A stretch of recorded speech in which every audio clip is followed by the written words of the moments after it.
Halo, selamat malam Bapak dan Ibu, khususnya dari Mami Kos. Nah, kali ini aku akan share sedikit juga, kurang lebih, bareng Mami Kos untuk cara merawat kasur. Mungkin kalau Bapak Ibu kan banyakan kos-kosan gitu ya, atau rumah, atau misalnya pasti setiap rumah punya kasur, dan gimana sih caranya buat ngerawat kasur, dan juga cara milih kasur biar dia bisa lebih awet dan tahan lama, kurang lebih seperti itu. Sebelumnya saya ini adalah marketing communication dari Central Spring Bed. Mungkin Bapak Ibu sudah pernah tahu juga ada kasur namanya Central Spring Bed, itu khusus untuk kasur per, dan ada juga Central Foam yang dia khusus di kasur busa gitu. Jadi hari ini aku bakal share sedikit mengenai gimana caranya pilih kasur yang baik biar awet tahan lama, dan nanti kalau misalnya ada pertanyaan juga bisa ditanyakan mungkin di akhir sesi ya Bu ya. Oke, next aja. Ini kurang lebih table of content-nya. Nomor satu ada jenis kasur secara umum. Nanti nomor duanya adalah cara merawat kasur. Yang ketiganya ada pilihan kasur yang terbaik. Biasanya kan kalau untuk kos-kosan atau untuk penggunaan pribadi preferensinya berbeda.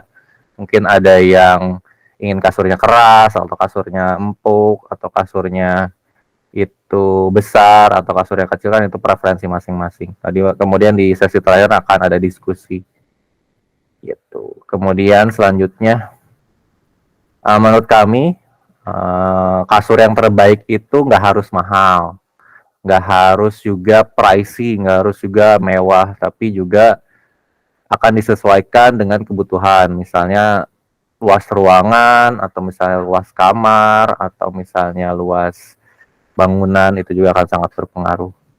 Kurang lebih seperti itu. Kita next aja. Ini pertama jenis kasur. Mungkin kalau Bapak Ibu tahu, di Indonesia khususnya ada beberapa tipe, tapi aku coba untuk bagi jadi 4. Ada pertama itu kasur konvensional, kedua itu ada kasur busa, ketiga itu ada kasur pegas, dan keempat itu ada latex. Biasanya kalau Bapak Ibu mungkin yang di daerah pasti masih ada beberapa yang menggunakan kasur konvensional. Biasanya ini pakai bahan kapuk. Biasanya kan dari pohon, kemudian diolah dan lain-lain. Tapi sepertinya untuk kasur seperti ini udah agak susah, dan agak susah juga untuk dirawatnya. Jadi biasanya akan pindah ke kasur busa.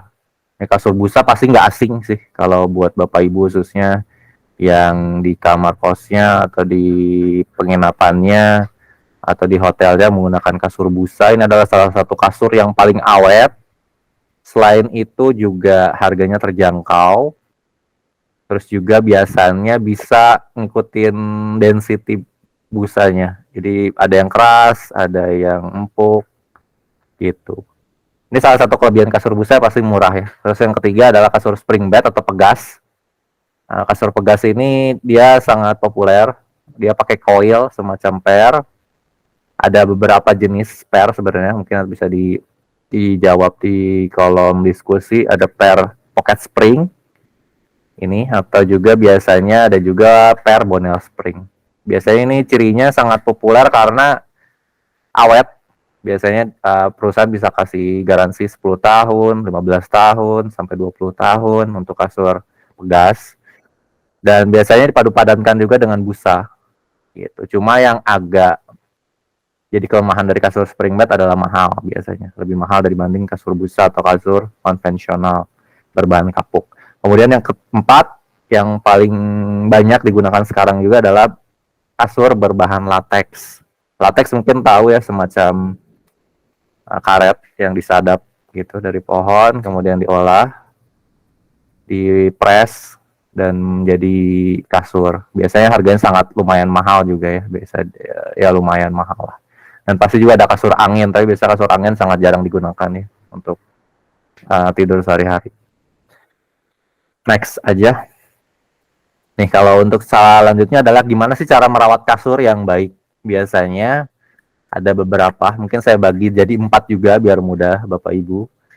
Jadi pertama itu, cara merawat kasur itu mudah kok.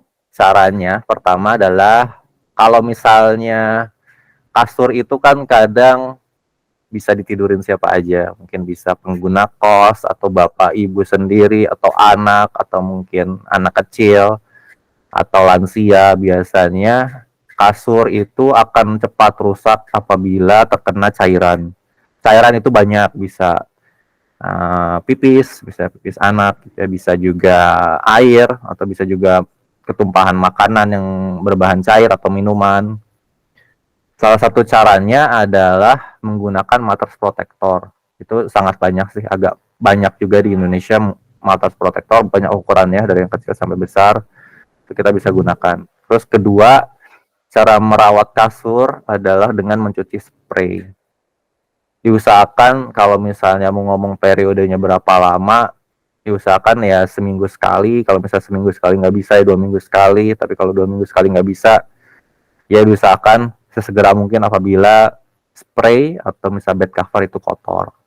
Karena dengan kotoran itu bisa memicu tumbuhnya tungau. Biasanya ini yang paling sering nih. Kalau biasanya kan kalau kasur dipakai sendiri kita bisa bersihkan sendiri ya. Tapi kalau kasurnya dipakai orang lain, kadang yang jadi masalah orangnya jorok atau misalnya pengguna kos atau misalnya yang tinggal di kosan itu laki-laki yang masih sendiri, atau misal kos-kosan laki-laki yang biasanya laki-laki mah cuek ya, makan di atas kasur dan lain-lain di atas kasur.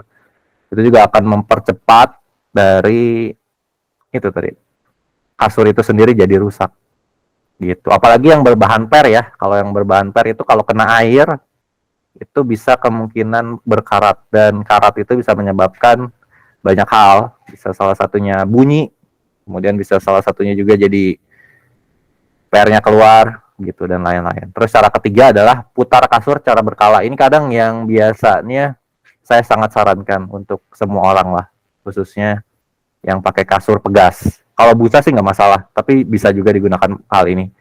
Caranya adalah memutar kasur secara berkala. Misal bapak ibu ada satu kasur diputar bisa 6 bulan sekali atau 12 kali. Caranya gimana? Tinggal dibalik aja. Dari yang atas digunakan di bawah, bawah digunakan di atas. Tapi nggak semua kasur kadang bisa digunakan kedua sisinya gitu. Jadi itu juga harus disesuaikan lah. Dengan tipe dan merek dan tinggi juga harus disesuaikan. Tapi saya sarankan untuk memutar kasur. Menggunakan kedua sisinya lah. Kadang yang jadi masalah adalah gini, biasanya kasur itu karena sangat lama, sudah sangat lama, ketika diputar, salah satu sisinya ada yang keras, salah satu sisinya ada yang empuk.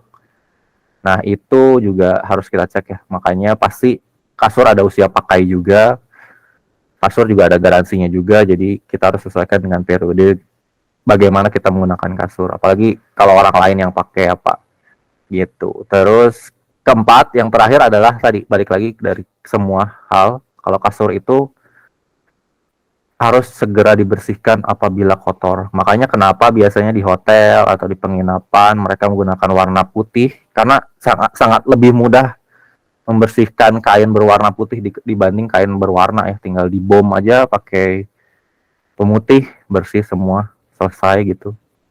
Dan diusahakan memang segera dibersihkan lah.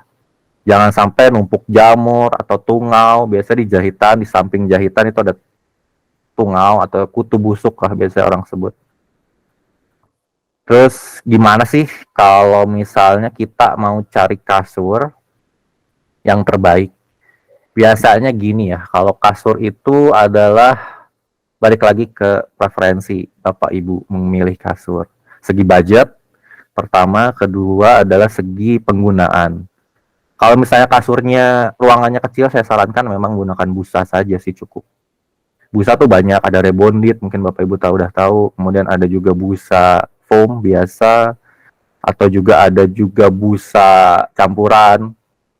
Itu banyak sekali sih. Nanti kita bisa bahas di diskusi aja ya, karena biar lebih jelas kira-kira kalau dari Bapak dan Ibu, kalau kasur ini seperti apa gitu.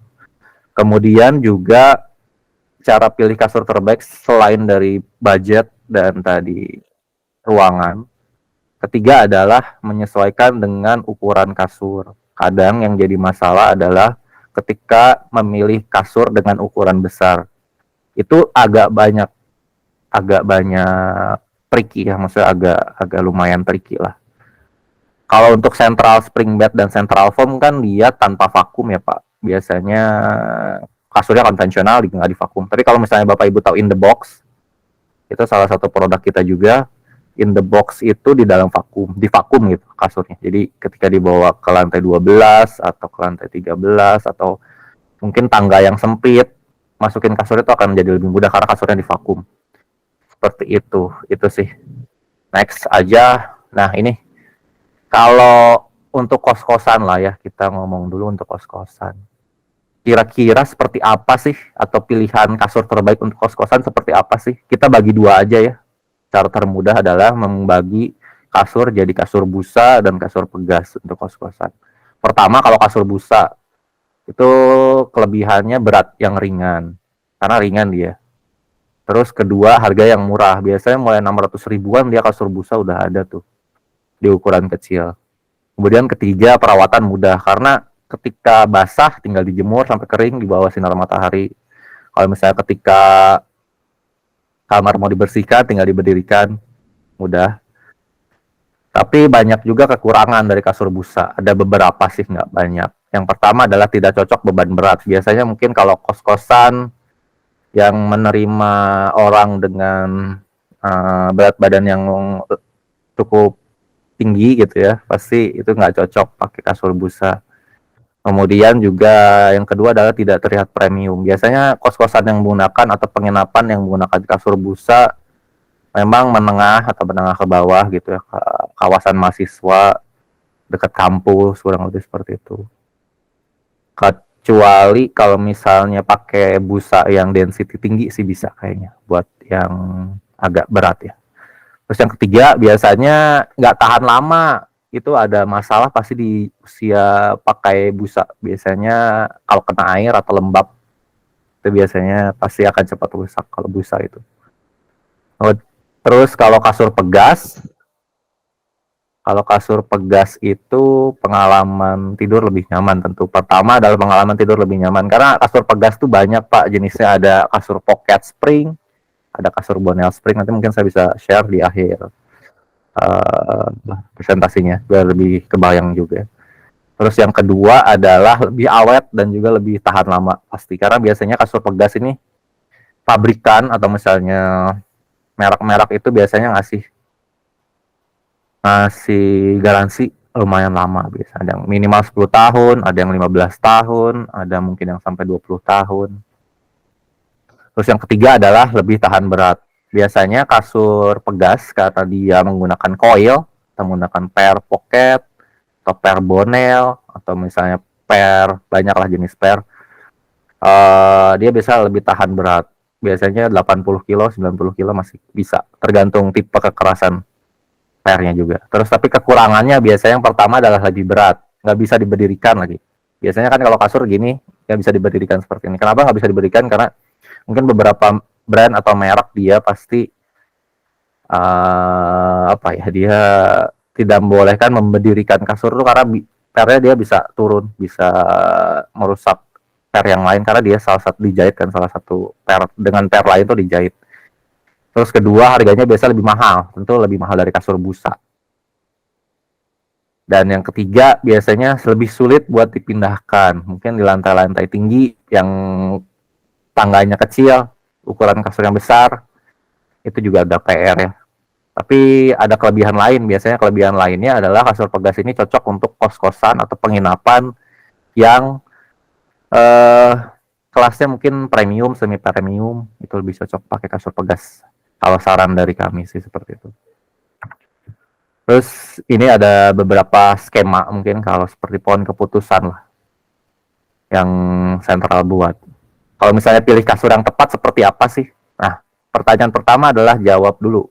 Tidurnya sendiri atau tidurnya berdua? Kalau misalnya tidurnya sendiri, pengennya kasurnya lebih murah atau lebih awet? Kalau lebih murah, ya pilih kasur busa. Tapi pengen lebih awet, ya pilih kasur pegas. Dengan beberapa tipe pegasnya ya tentu. Terus kalau misalnya pengen yang lebih murah, bisa ambil kasur dengan tipe bonel spring. Bonel spring itu adalah pair yang paling umum digunakan. Biasanya mulai sejutaan juga udah ada tuh kasur dengan bonel spring. Dia kelebihannya tentu murah, awet, tahan lama, juga kuat tahan berat gitu. Tapi kelemahannya adalah ketika tidur berdua, dia nggak akan cocok menggunakan Bonello Spring. Karena kalau tidurnya berdua, salah satunya gerak gitu ya, yang sisi lain itu akan bergerak. Akan lebih cocok pakai kasur dengan tipe Pocket Spring. Pocket Spring itu pairnya dibungkus satu persatu gitu kurang lebih. Jadi dia bakal lebih bergerak secara individual untuk kasurnya itu. Terus kalau misalnya tidur berdua pengen lebih nyaman ya pilih kasur pegas. Kalau misalnya pengen busa ya pasti lebih murah. Kalau tidur berdua ya saya sarankan pakai Pocket Spring aja lah. Gitu, nanti kita bisa breakdown atau kita bisa jelasin di akhir. Yang kurang lebih Central Spring Bed, kita udah ada 30 tahun, dari tahun 90-an. Central Spring Bed ini kita memang positioningnya ada di kasur menengah, kasur rakyat. Nah, mungkin di setiap kota ada. Kasurnya mulai harga 600 ribuan untuk Central Foam kayaknya, dan sejutaan untuk Central Spring Bed. Kurang lebih seperti itulah. Ini nggak usah terlalu panjang kayaknya. Kita bahas kasurnya aja. Next. Ini kurang lebih award buat Central, ada Top Brand, Sapphire Brand, dan lain-lain. Kemudian sertifikasi. Nah, ini kalau untuk kasur unggulan. Kalau misalnya saya bisa jelasin sedikit. Kasur ini adalah 2 kasur yang paling best seller. Mungkin banyak tipe di luaran sana juga yang pakai kasur atau jenis kasurnya seperti ini. Kalau kasur pegas itu kita ada tipe Deluxe Plus, dia itu udah pakai Pocket Spring dan dia terbaik di kelasnya. Kemudian kalau kasur busa ada kasur busa dangdut.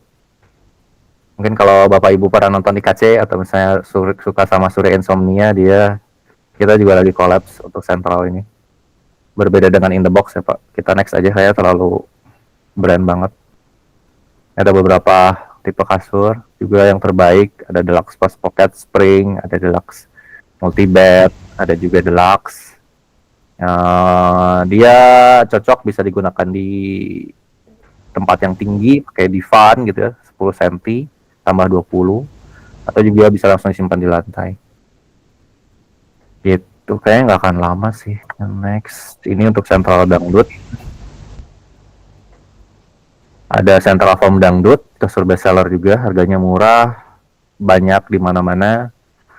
Terus kalau misalnya pengen yang lebih luxury, pengen yang untuk kos-kosan atau penginapan yang premium, bisa ambil Central Foam Dangdut Luxury. Terus ini dengan plus top, ada kasur busa, tapi kita punya kasur dengan plus top. Kurang lebih tingginya mulai 28 cm. Terus juga ada yang Central Foam Dangdut Plus Luxury. Ini kayak lebih produk nanti aja.